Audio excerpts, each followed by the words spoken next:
तिमीले आजसम्म कहिले हार नमानेको दिन छ। तिमीले कहिले आफूमा विश्वास गरेका छौ, एक संकल्प लिएर कहिले कुनै काम पूरा गरेका छौ। अब म ग्यारेन्टी दिएर भन्छु, तिमीले हरेक दिन हार मानिरहेका छौ। के लाग्छ तिमीलाई, जब तिमीले आफैले हार मानेका छौ भने कसरी तिमी सफलता प्राप्त गर्छौ?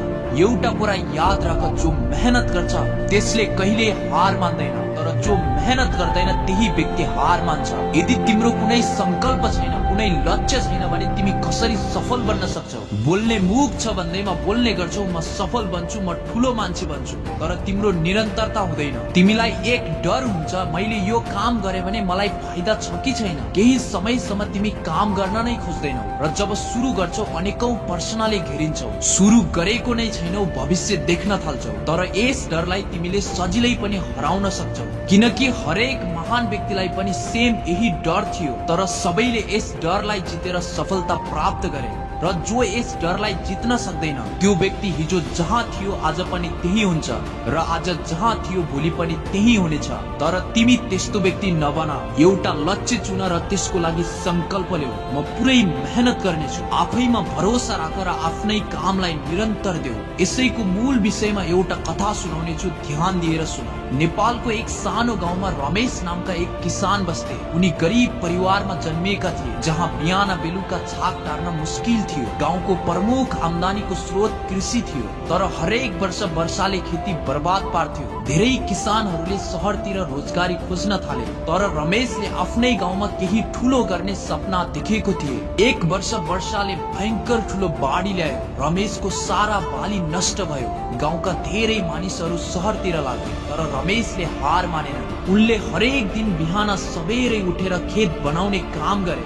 कुनै कुनै दिन भोकै बस्नु पर्थ्यो, तर उनले आफ्नो मेहनत छोडेनन्। गाउँलेहरू उनलाई देखेर हाँस्ने गर्थे, तर रमेशको मनभित्र दृढ संकल्प थियो, म एक दिन सफल भएर देखाउँछु। एक दिन उनले छिमेकी गाउँका एक वृद्ध किसानलाई भेटे, जसले रमेशलाई नयाँ प्रविधिबाट खेती गर्ने तरिका सिकाए। उनले माटोको गुणस्तर सुधार गर्ने, पानीको सही व्यवस्थापन गर्ने र मौसम अनुसार खेती परिवर्तन गर्ने उपायहरू अपनाए। बिस्तारै रमेशको खेत हराभरा हुन थाल्यो। गाउँलेहरू अचम्म मान्न थाले र उनलाई सोध्न आए, रमेश दाई, तिमीले कसरी यस्तो चमत्कार गर्यो? रमेशले बुझिसकेका थिए, सफलता एकै रातमा आउँदैन, निरन्तर मेहनत र धैर्य आवश्यक छ। असफलता अन्त्य होइन, बरु सिकाइको एउटा चरण हो। उनले गाउँका अन्य किसानहरूलाई पनि सिकाउन थाले र गाउँभरि उन्नत कृषि प्रविधि फैलिन थाल्यो, जसले गर्दा नै आर्थिक रूपमा मजबुत बने। रमेशको दृढ संकल्प, परिश्रम र लगनशीलताले न केवल उनको जीवन परिवर्तन गर्यो, तर पुरै गाउँलेलाई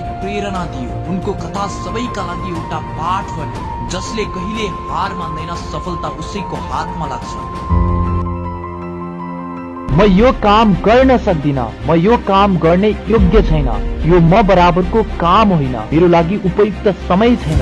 के यस्ता प्रश्नहरूले तपाईलाई घेरिरहेका छन्? यदि हो भने आज यी प्रश्नका हल तपाईलाई जरुर मिल्नेछ, तर त्यसको लागि तपाईले 2 मिनेट धैर्य गर्नुपर्छ। आज म तपाईलाई एक यस्तो प्रेरणादायी कहानी सुनाउने छु जसले तपाईको जीवन बदल्नेछ। म जे पनि गर्न सक्छु, म चाहु त पहाड उचाउन सक्छु। एक गाउँमा एक यस्तो अल्छी व्यक्ति थियो जसले सधैँ सोच्थ्यो, म केही गर्न सक्दिन। ऊ अल्छी हुनुको कारण पनि धेरै ठूलो थियो।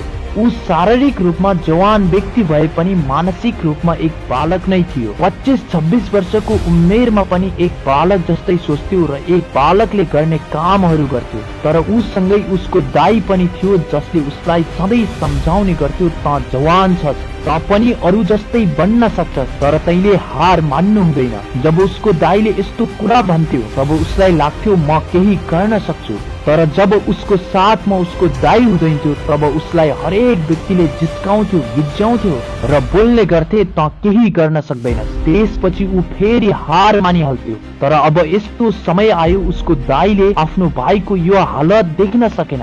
त्यसपछि उसले भाइलाई हिम्मत दिन थाल्यो र हरेक दिन भगवान बुद्धका उपदेशहरू सिकाउन थाल्यो। एक दिन भाइले मानेन, दोस्रो दिन मानेन, तेस्रो दिन मानेन, चौथो दिन मानेन, तर एक दिन अचानक यस्तो खबर आयो, दाइलाई पल्टनमा बोलाइन्छ। अब भाइ यता एक्लै थियो। हरेक दिन समाजमा हिँड्दा उसलाई गाली मिल्थ्यो सबैबाट। एक दिन उसले दाइले सधैँ आफूलाई पढ भनेर दिएका पत्र भन्नुको अर्थ बुद्धका उपदेशहरू उसले ती उपदेशहरू कतै फ्याँकिदिएको थियो। अब ती उपदेश खोज्न थाल्यो र बल्ल तल्ल उसले एउटा उपदेश पायो र त्यस पत्रमा लेखिएको थियो, यदि तिमीले चाह्यौ भने पहाड पनि उठाउन सक्छौ। उसले त्यस उपदेशमा विश्वास नै गरेन र फेरि फालिदियो। ऊ एक दिन गाउँमा हिँड्दै थियो, उसलाई एकजना व्यक्तिले बाटो छेक्दै भन्यो, त अवचेतन व्यक्ति होस्, त जवान छस्, तर जवान व्यक्तिले गर्ने कुनै काम गर्न सक्ने क्षमता छैन। सबै गाउँले उसलाई देखेर हाँस्न थाल्यो। अब उसको लागि त्यहाँबाट आफूलाई बचाउने कुनै समाधान थिएन। अब ऊ सोच्न थाल्यो, म के गरौँ, के म साँच्चै केही गर्न सक्दिन?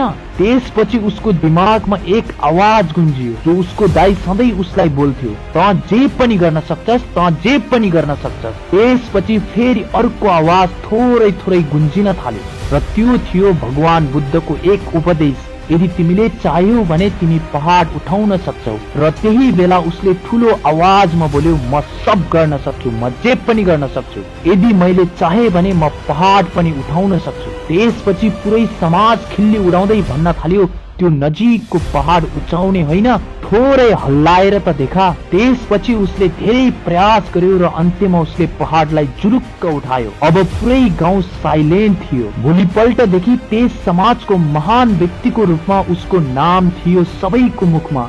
त्यसैले हामीले चाहनु मात्र पर्यो, हामी जे पनि पूरा गर्न सक्छौं। असम्भव कुनै काम छैन।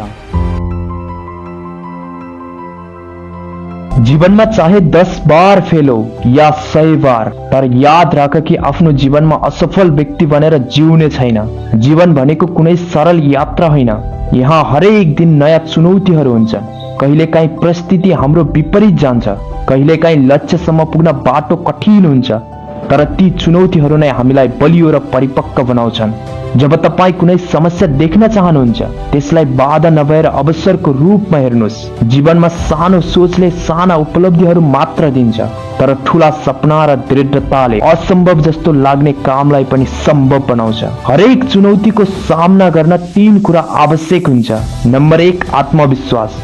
आफूमाथि विश्वास गर्नुहोस्। जब तपाईँ आफूमा विश्वास गर्नुहुन्छ, संसारका कुनै पनि चुनौती तपाईँलाई रोक्न सक्दैन। नम्बर 2, लगनशीलता।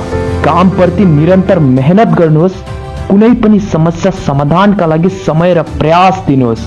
नम्बर 3, धैर्य। परिणाम तुरन्त आउँदैन, सफलताको लागि समय लाग्छ। धैर्य राख्नुहोस् र निरन्तर अघि बढ्नुहोस्। जीवनमा तपाईँले जसरी पनि जित्न सक्नुहुन्छ, तर त्यसका लागि एक कुरा निश्चित हुनुपर्छ, तपाईँ हार मान्नुहुन्न। चुनौतीहरू त अस्थायी हुन्, तर तपाईँको मेहनत र दृढता स्थायी हो। त्यसैले अबदेखि जब कुनै समस्या आउँछ, एकचोटि आफूलाई भन्नुहोस्, म यो पार गर्न सक्छु, म तयार छु। हरेक चुनौती मेरो जीवनको अर्को सफलता बन्नेछ। जुनसुकै च्यालेन्जको सामना गर्न तयार हुनुहोस्, किनकि तपाईँ जीवन जित्न जन्मनु भएको हो।